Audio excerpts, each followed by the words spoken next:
The entire jury of the Venice Biennale has resigned just 9 days before the inauguration of the prestigious art event, amid growing tensions over the return of Russia for the first time since the full-scale invasion of Ukraine.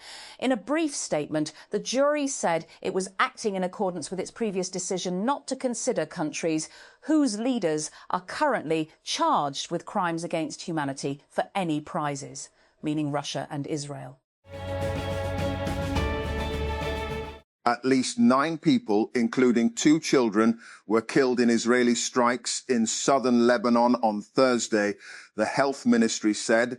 As violence continues despite a ceasefire now in its second week, the strikes, which Israel said were targeting Hezbollah infrastructure, also wounded 23 people, among them 8 children and 7 women, the ministry said. Warning for Aboriginal and Torres Strait Islander readers. This article contains references to someone who has died. There has been violence outside an Australian hospital where a man suspected of murdering a 5-year-old girl was being treated. The world's largest electric vehicle maker is locked out of its biggest potential overseas market. But BYD, the Chinese EV behemoth, says barriers restricting it and other Chinese car makers from American consumers won't stop it from maintaining that top spot in an industry transforming how people drive. Myanmar's detained former leader Aung San Suu Kyi is to be moved to house arrest. State media reported on Thursday, more than 5 years after the military ousted the civilian government she led and jailed the Nobel laureate, Suu Kyi, 80, has been detained by the junta since, and her whereabouts have been unclear amid a deadly civil war that was triggered by the February 2021 coup that has engulfed much of the impoverished Southeast Asian nation. Skio, a 2020 Y Combinator alum that was founded by self-described college dropout Kenan Frost, has been acquired by competitor Recharge. The companies announced on Thursday. Both Skio and Recharge make products that handle subscription payments for brands. Apple reported a record quarter on Thursday, yet outgoing CEO Tim Cook warned of some gathering storm clouds in the form of memory chip supply issues that could impact business in the near future. Today, Apple is proud to report our best March quarter ever, with revenue of $111.2 billion and double-digit growth across every geographic segment, Cook said during Thursday's earnings call. iPhone achieved a March quarter revenue record, fueled by such extraordinary demand for the iPhone 17 lineup. And Apple's iPhone sales and services revenue were the stars of the show in the tech giant's most recent quarter, but the Mac quietly outperformed, helped by growing demand for AI workloads. And Wall Street investors had expected to see Mac revenue in the low $8 billion range, but Apple reported $8.4 billion in the second quarter ended March 28. A notable beat for a non-core segment of the tech giant's business. In addition, and investors ahead of earnings believed that Mac sales would be essentially flat year over year. Instead, Mac sales were up 6% on an annual basis, the company told investors. The company's total revenue was $111.2 billion and a 17% increase from the same period last year. Anthropic is asking investors to submit allocations for the AI company's latest fundraise within the next 48 hours, according to sources familiar with the matter. The round, which TechCrunch reported is expected to be roughly $50 billion, is estimated to close within 2 weeks, the sources said. As we previously reported, Anthropic is targeting a valuation about $900 billion. However, given the soaring demand from investors seeking a stake in the company, the final valuation may well exceed that figure, our sources said. United States Secretary of Defense Pete Hegseth and Chairman of the Joint Chiefs of Staff Don Kane have faced public questioning for the second day, this time in front of the Senate Armed Forces Committee. The hearing on Thursday came a day after Hegseth and Kane appeared before a House committee, the first time the pair had faced public questioning from lawmakers since the U.S.-Israel launched attacks on Iran on February 28. The average price of 1 gallon, 3.8 liters of gasoline in the United States has reached 4.30 cents, according to the American Automobile Association, AA, up from less than $3 before the February 28 start of the U.S.-Israel war on Iran. Thursday's prices come as U.S. President Donald Trump insists that time is on his side in the standoff with Iran, even as he refuses Tehran's offers of a preliminary deal to reopen the Strait of Hormuz.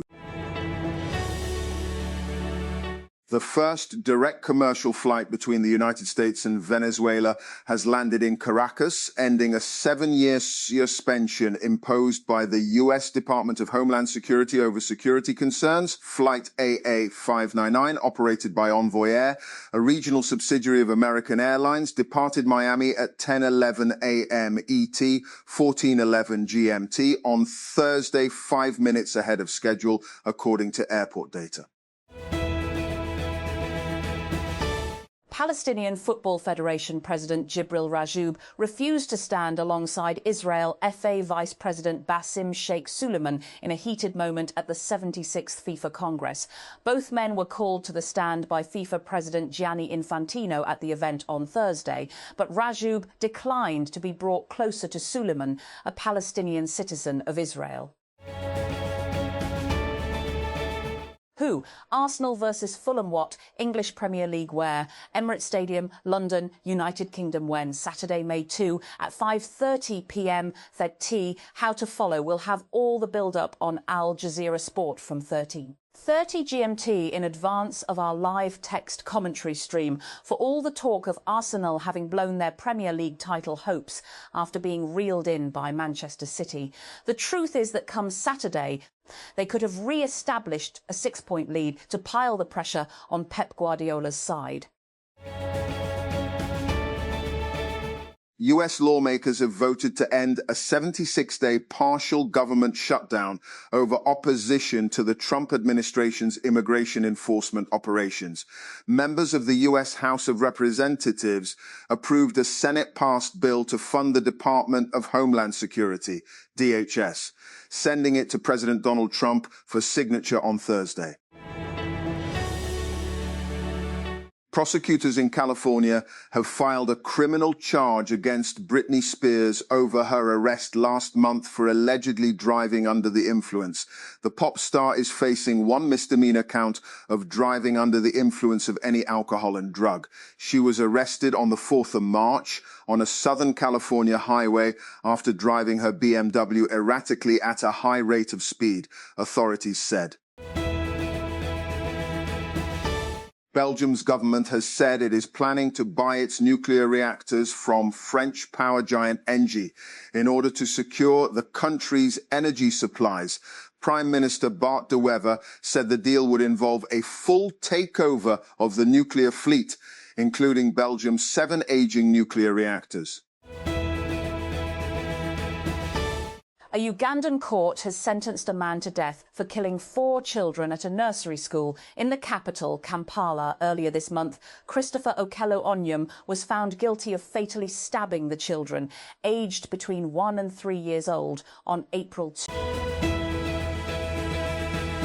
And President Donald Trump has signed into law a bill to resume funding for the Department of Homeland Security, DHS.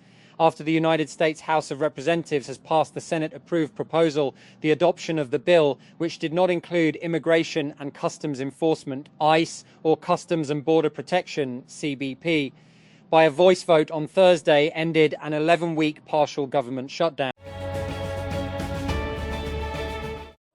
Reporters Without Borders, known by its French acronym RSF, has condemned Israel for kidnapping 3 journalists on board the Gaza-bound Global Sumud flotilla, which Israel intercepted while it was travelling in international waters.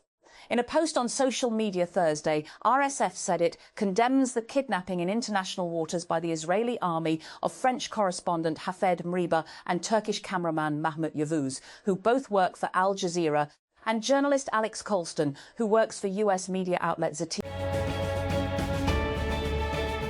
US President Donald Trump has told reporters that I'm okay with Iran playing in the upcoming Football World Cup, which will be held in North America in June and July. The comments come after FIFA President Gianni Infantino on Thursday said Iran would be present at the tournament and would play in the US. And Nvidia has laid a new brick in its AI empire. In Ventures, its corporate VC fund has backed Legora, reportedly its first legal AI investment, leveraging AI to help lawyers streamline their work. The Swedish-born legal tech startup is competing with US player. FIFA President Gianni Infantino has insisted Iran will play World Cup matches in the United States, despite the football governing body's Congress opening without the country's delegation, its absence highlighting tensions and challenges surrounding the tournament. Iran's absence deprived Thursday's Congress of direct representation from a country whose presence at the 2026 World Cup is already shaping behind-the-scenes discussions. And the issue is particularly acute given the tournament's cross-border nature. Mexican President Claudia Sheinbaum has cast doubt on accusations by the United States that Sinaloa Governor Ruben Rocha collaborated with the Sinaloa drug cartel after U.S. prosecutors charged him with having ties to organized crime. My position on these events is as follows: truth, justice, and the defense of sovereignty, Sheinbaum said on Thursday. She added that the U.S. claims lack credibility unless they are backed by actual evidence.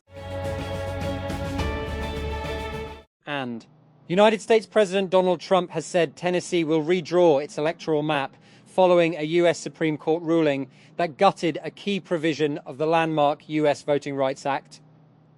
While the Supreme Court's ruling on Louisiana's electoral map has wide-ranging implications across the country, it also has implications for the broader electoral landscape.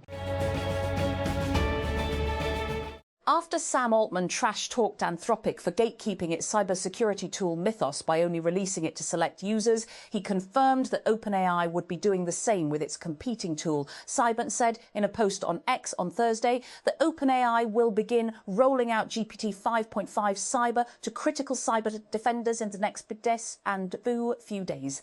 OpenAI has an application about their credentials and planned use in order to go access. Planned use.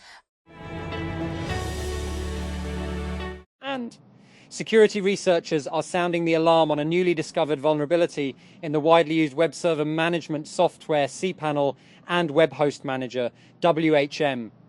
The bug allows hackers to hijack and take full control of the servers running the affected software, which is thought to be used by tens of millions of website owners around the world. Rivian has reworked its loan deal with the Department of Energy and now expects to borrow $4.5 billion to build its new factory in Georgia, down from the original amount of $6. $6 billion allocated under the Biden administration. The company also announced Thursday that it will draw on the loan sooner than planned, in early 2027, and expects to increase the total capacity of the Georgia plant from 200,000 to 300,000 vehicles in its initial phase of operation, another sign that the company has high hopes for its upcoming R2 SUV.